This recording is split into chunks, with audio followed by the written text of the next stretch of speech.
The HOA fined me for breaking a rule. That never even existed. So I fought back, and by the end, they were the ones paying the price. In this video, you're going to hear the full story of how a simple fine turned into a full-blown neighborhood revolution. I'll show you the shocking secrets I uncovered, how the board tried to shut me down, and how I made them pay legally, publicly, and permanently. Stick around until the very end. You won't believe how it all ends. Also, thank you so much for your support and all the amazing comments. I truly appreciate every single one. If you want to help us keep telling stories like this, just leave a like and subscribe. It takes less than a second and helps the channel more than you know. Now, let's get back to the important and necessary information. The letter arrived on a Tuesday. Daniel Hayes had just finished his third cup of coffee, staring at his dual monitors filled with lines of back-end code, when he heard the soft metallic trunk of the mailbox outside. He was expecting nothing more than the usual. Credit card offers, internet provider ads, maybe a property tax form. But what caught his eye as he flipped through the stack was a crisp, white envelope stamped in bold red ink. HOA violation notice. Urgent response required. He tore it open cautiously, like peeling a bandage. You are hereby fined $350 for violation of Rule 14C, unauthorized use of decorative exterior fixtures. Daniel blinked. What the hell is Rule 14C? He glanced out the front window. His yard looked the same as always. Manicured grass, symmetrical boxwoods lining the porch, a tasteful seasonal wreath his sister had gifted him last winter. Nothing garish, nothing new, and yet this notice made it sound like he had set up a full Vegas light show in his front yard. He flipped the page over. No images, no specifics, just a due date for the fine, 2 weeks from today, and a stern warning. Failure to comply may result in further action, including legal measures, liens, or suspension of neighborhood privileges. He felt a tightening in his chest. He bought this house 5 years ago, just outside city limits in the quiet subdivision of Lakeside Pines, specifically because it was peaceful and free of drama. The HOA had always seemed harmless, even helpful, newsletters about park cleanups, flyers for seasonal events. Nothing like this. And now this? A fine? For a decorative fixture? That night, Daniel went online. He dug through the HOA portal, logging into his account with the same password he used for everything. He found minutes from previous meetings, copies of Community CC and RS, covenants, condition, and restrictions, and a downloadable PDF of the full rules and bylaws. He searched for Rule 14C. Nothing. Rule 14B was about trash bins. Rule 14D talked about yard maintenance. But 14C? It was missing entirely. Was this an error? A typo? Or worse, something intentional? He opened a blank Word document and typed, HOA missing Rule 14C. That one question would become the seed of something far bigger than he could ever imagine. Daniel couldn't sleep that night. He tossed and turned, the words from the violation notice echoing in his mind. Failure to comply, legal action unauthorized, it didn't make sense. He was a rule follower by nature, meticulous, quiet, invisible to most. The kind of homeowner HOAs dream about. So why him? The next morning, he made a call. Hi, this is Daniel Hayes, Lot 47, on Maple Ridge Drive. I received a violation notice yesterday. Yes, Mr. Hayes, interrupted a monotone voice on the other end. Your fine is due by the 15th. You can pay online. That's not why I'm calling. I reviewed the rules and bylaws, and Rule 14C doesn't exist. There was a pause. We assure you, sir, all violations are issued in accordance with community guidelines. I understand, Daniel said calmly, but I'm looking at the official document right now. It goes from 14B to 14D. There's no 14C. Could you email me the updated version that includes it? Another pause. This one longer. I'll have to forward your request to the compliance committee, the woman said curtly. They meet every other Thursday. That's more than a week away. They're very busy, sir. Click. Daniel sat back in his chair, jaw tight. He wasn't a confrontational man, but he was a thorough one, and if something smelled off, he couldn't let it go. By Friday, he had printed every single HOA rule, cross-referenced meeting minutes for the last 2 years, and compiled them into a spreadsheet. Every reference, every vote, every amendment. There was still no trace of Rule 14C. No creation date. No approval. No discussion. It simply did not exist. Saturday morning, Daniel walked his neighborhood. He started with Mrs. Donnelly, a kind widow with a garden that could win awards. She opened her door with a smile when she saw him holding the violation letter. "Oh, honey, those people are ridiculous," she said, flipping the paper over. "They fined me last month for my bird bath. Said it was a fountain. Can you believe that?" Daniel's eyes widened. "Did they cite Rule 14C? She squinted. "Yes, that's the one." "Why?"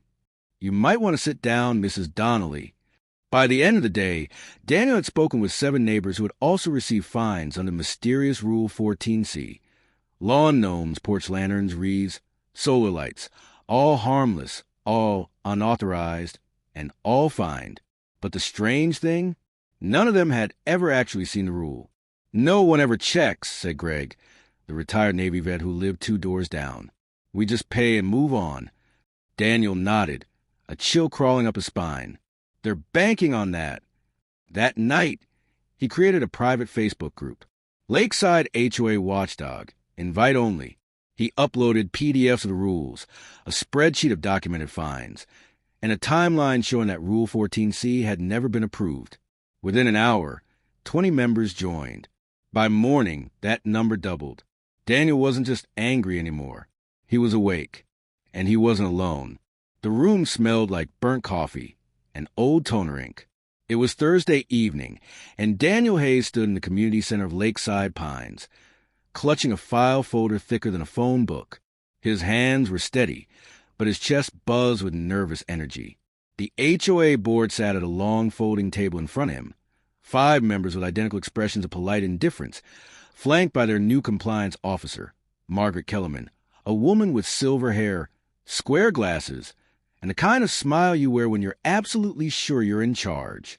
Daniel cleared his throat. "I'm here tonight to challenge the legitimacy of a fine I received last week."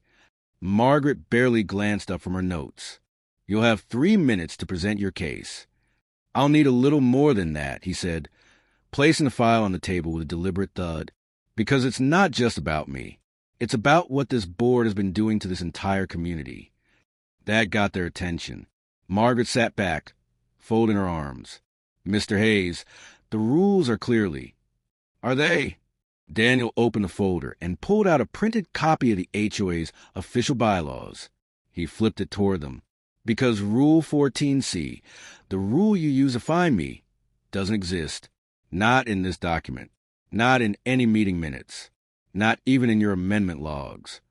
One of the younger board members, Jeremy, Daniel thought his name was, leaned in, scanning the page. Margaret didn't move. "I spoke with over a dozen neighbors who were fined under the same rule."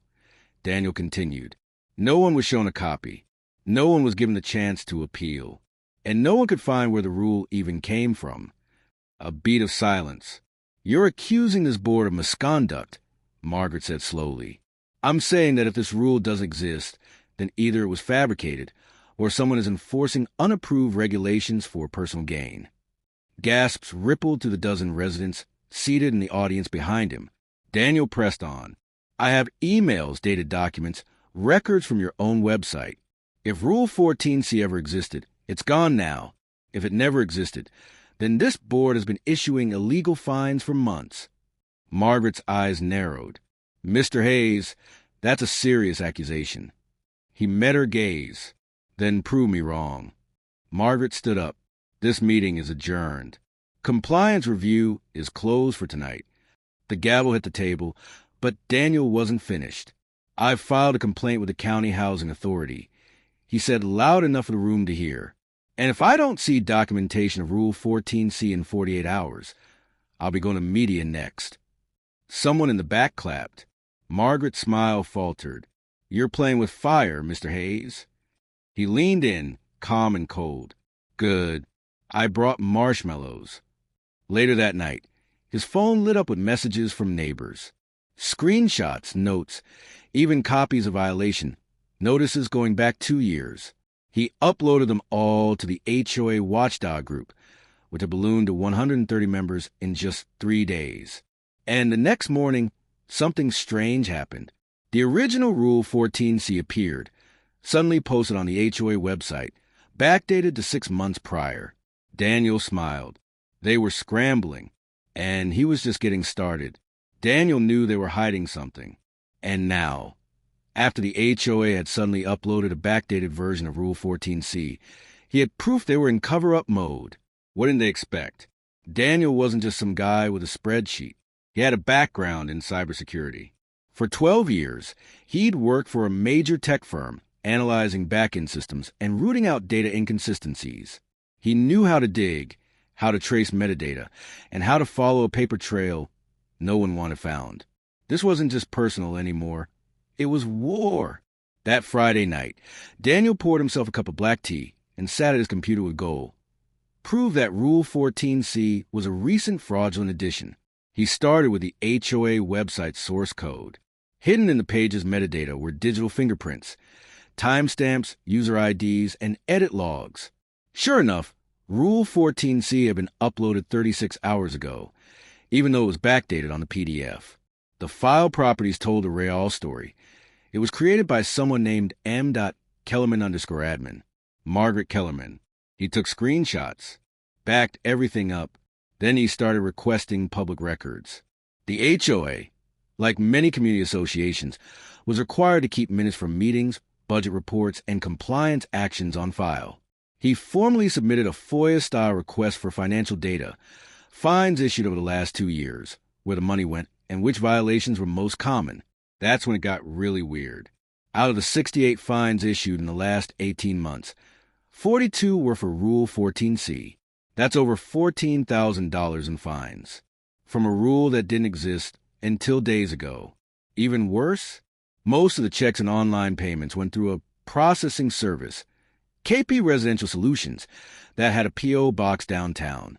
A quick business license search revealed the company was founded last year, and guess who was listed as the registered agent? Margaret Kellerman. Daniel stared at the screen. The dots were connecting. Margaret created a fake rule. She issued fines under that rule. She routed the payments through a shell company she controlled. She was stealing from the entire neighborhood. His hands trembled, but not from fear, from fury. The next morning, Daniel posted his findings in the HOA watchdog group. Screenshots, graphs, step-by-step breakdowns. Within hours, the post had over 300 comments. People were outraged. Some were crying. Others were sharing stories. Times they'd been threatened with liens, harassed over minor decorations, even told they couldn't appeal. That night, Greg, the retired Navy vet, showed up at Daniel's door. "Son," he said gruffly, "I spent 20 years investigating fraud in military contracts. You've got yourself a RICO-level situation here." Daniel blinked. "You think it's that big?" "I think it's bigger," Greg replied. "And I think we need a lawyer." By Monday, Daniel had partnered with a legal aid group specializing in HOA abuse cases. They began prepping a class action lawsuit on behalf of everyone fined under Rule 14C. Local news stations were contacted. One agreed to send a crew out by the weekend. And just when things seemed like they couldn't get more intense, Daniel received an anonymous email. Subject: "You're not safe." Message: "You don't know what she's capable of. Walk away." There was no name, no return address, only a blurry photo attached, taken from across the street. It showed Daniel at his desk, through his own window. He stared at the image, chills crawling down his spine. This wasn't just about money anymore. This was about control, power, and fear. And Daniel? He had just become the HOA's worst nightmare. It was 3:47 a.m. when Daniel heard the knock. Not on his door, on his windows. He jolted awake, heart pounding. For a moment, he thought he'd dreamed it. Then it came again, 3 soft taps, barely loud enough to hear but unmistakably real. He grabbed his phone and turned on the porch cam. Nothing. Then he opened the app for the backyard camera. There, standing by the fence line, was a figure dressed in black. They stared straight into the lens for a moment, then turned and vanished into the trees. By sunrise, Daniel was done sleeping. He'd already saved the footage, sent it to his legal team, and started packing a bag. He wasn't leaving town, just taking precautions, staying with his brother across the city until things cooled off. But they weren't cooling off. They were boiling. At 8:15 a.m., Daniel received a letter hand-delivered to his mailbox. It was from the HOA. Effective immediately, Mr. Hayes is in violation of Ordinance 21B regarding unauthorized dissemination of HOA internal communications and confidential materials. Further legal action may be pursued. A formal hearing will be scheduled. He laughed. They were trying to threaten him with their own fake rules. The legal team, however, didn't laugh. This is an intimidation tactic, said Serena, the lead attorney handling the HOA class action. But the fact they're issuing these notices without legal backing makes them look worse. Document everything. Don't engage directly. Too late, because that same afternoon Daniel's Wi-Fi was hacked. His email started bouncing. His bank froze his account for suspicious activity. And worst of all, someone vandalized his truck. Snitch was keyed across the side door. But Daniel didn't back down. Instead, he went louder. He did a full interview with Channel 12 News, sat down with their investigative team, laid out the documents, the shady payments, the shell company tied to Margaret Kellerman. When the segment aired the following night, it was like a bomb had gone off in Lakeside Pines. People were furious. The HOA's Facebook page was flooded with comments. Angry residents demanded a town hall. Others called for board members to resign. And in the middle of it all, Daniel got a phone call from someone unexpected. Margaret's husband. "Look," the voice said, tired and hoarse, "I didn't sign up for any of this. I don't even go to those damn meetings. But she's spiraling. She keeps saying you're ruining everything. You need to watch your back." Daniel swallowed hard. "Is that a threat?" "No, it's a warning. You kicked a hornet's nest, son, and the queen's not happy." Click. That night, Daniel hosted a live stream on the Watchdog page. Over 900 residents tuned in. He walked them through everything. The fake rules, the fines, the financial records, and how the board had tried to bury the truth. At the end, he said one thing that would go viral in the community within hours.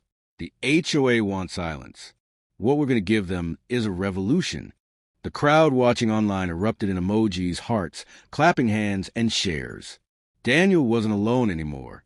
He was leading a movement. Daniel didn't wake up to birdsong the next morning. He woke up to headlines. Local man uncovers HOA fraud. Community erupts. We want justice. Residents demand removal of entire HOA board. The HOA stole from us.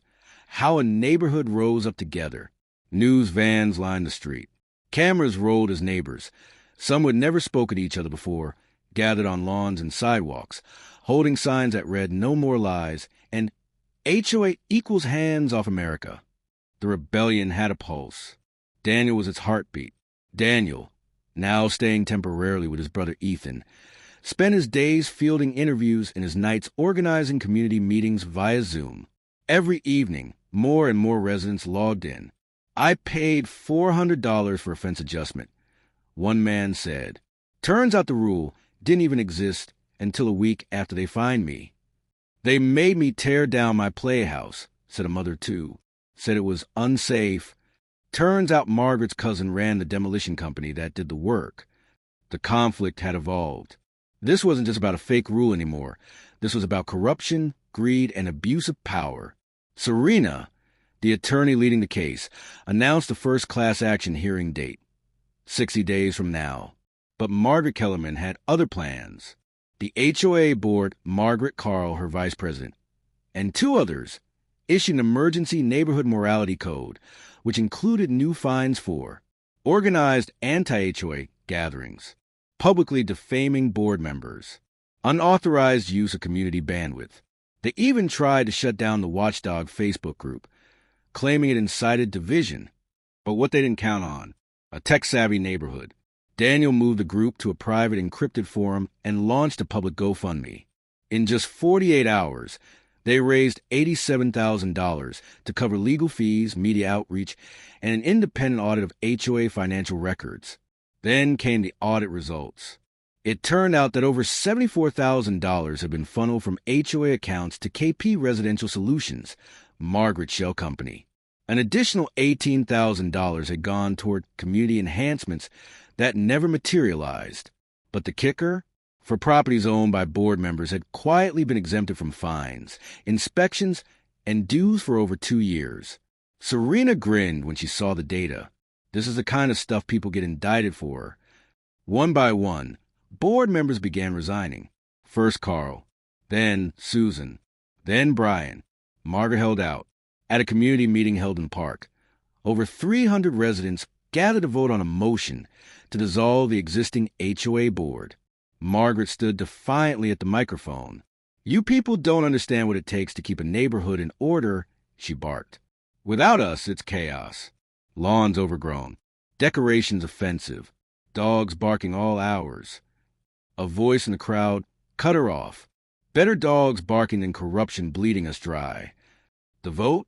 297 in favor of removal, 3 opposed. Margaret walked off the stage without another word. The crowd roared. Within weeks, Daniel and Serena presented the case in front of a local judge. Margaret was ordered to repay $96,000 in damages. The HOA was placed under temporary third-party management, and Rule 14C struck from the record permanently.